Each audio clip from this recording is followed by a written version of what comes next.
And welcome back to experiment number 2.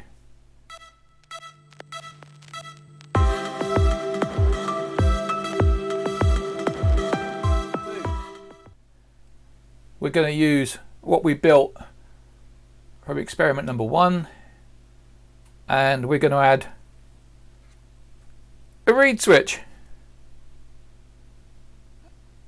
And we're just going to simply plug it in.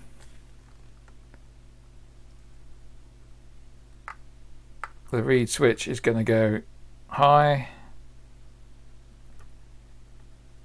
It will go in the hole. Right, that go high. Then we need a 10K to pull it down.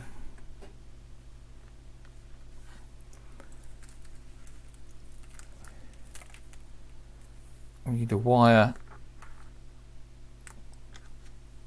for the supply.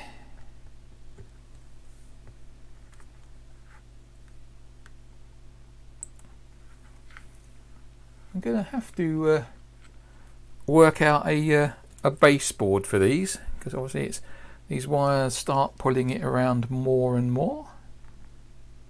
So this was only done for a bit of fun. And we need to put the grounds together. Oops, that's no good. Need another ground. Oh well, violet. We'll have mixed colours for ground. Do apologise if you're getting dizzy for it rotating around, and then we'll have blue to take the 0 volts off.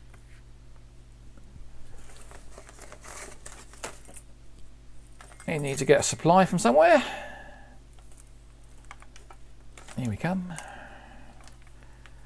One supply coming in. I'll have to apologise because you'll hear the fan noise in a minute when I turn the fan on. Turn the fan on, turn the power supply on. So right, here we have it. 5 volts is on. Power supply is running. You might hear the fan going.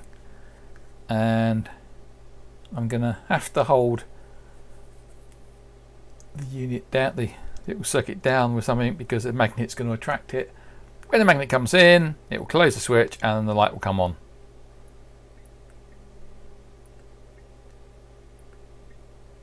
And there we go. Simple as that.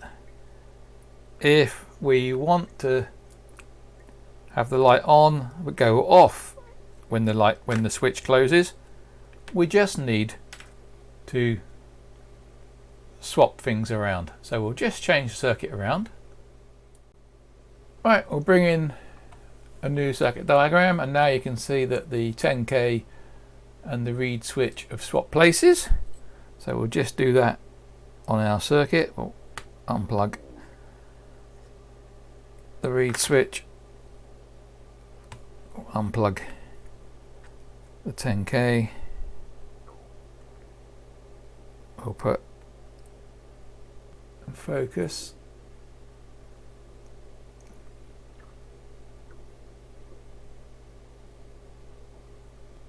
Right, there we can see the reed switch, sorry. Problem is now when I move it, I'm going to have to try and hold it. And I bring the magnet in. You can't really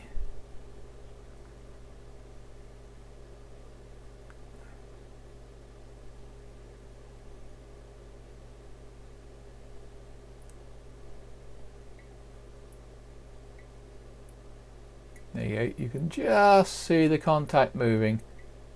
Not sure if you can hear it making a little click.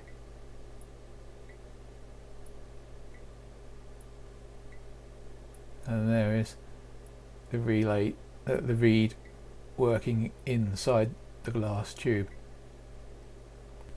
And you want the 10K because in this circuit it doesn't matter so much, because you could have you could have connected the reed to here and pulled the base low and saved that 10k. But you need the 10k in this circuit because when that switches, you're going to pull that 10k low, but you're also going to pull current down here, and without the 10k, of course, you're going to short the supply out. If we look back at the other one, then let's just get rid of the microscope, don't need that anymore. You can see again, you want the 10k here because when the reed's open, you want to pull this one down to ground. When the reed switch is closed, you want to pull that high, but of course you need a resistance here, otherwise when that closes again, you'll short the supply. So that's experiment number 2. If you like it, subscribe, and I'll catch you on experiment number 3. Bye for now.